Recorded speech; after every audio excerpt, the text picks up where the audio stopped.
Sometimes I find a problem on the board that really makes me stop and admire the movement on it.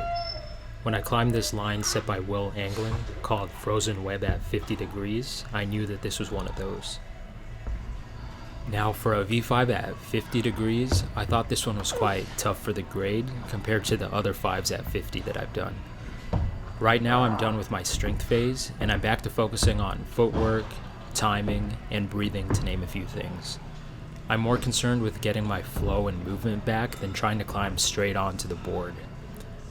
Next year, I imagine that during my second strength phase, I'll probably cut back on all the heel hooks and toes on the board when I'm trying to focus on front wheel driving and gaining more strength, and then the cycle will just begin again. But for now, I want to be able to use all the tools in my toolkit, especially with the trip coming up really soon, and I'm focusing on using my whole body once again.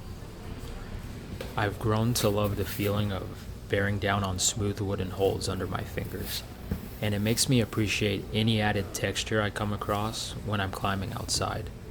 The added stimulus of moving the board down to 50 degrees is another reason why I've been really loving this board.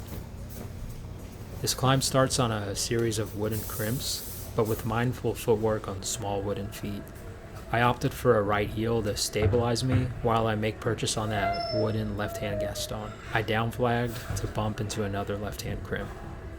Then I set up for the second heel hook, and it progresses to a fat left-hand pinch, which takes a little bit of power, and you move through some decent pinches to set up for the final sequence, which uses this small left-hand crimp.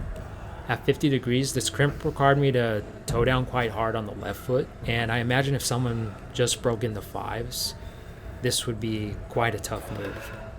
I've added this one to my list of must-do climbs on the Tension 2 because of so much variety and detail packed into one board problem. As always, I appreciate your recommendations for problems to try because I just love talking about climbing. If you want to see more videos like this, please subscribe, and thanks for watching.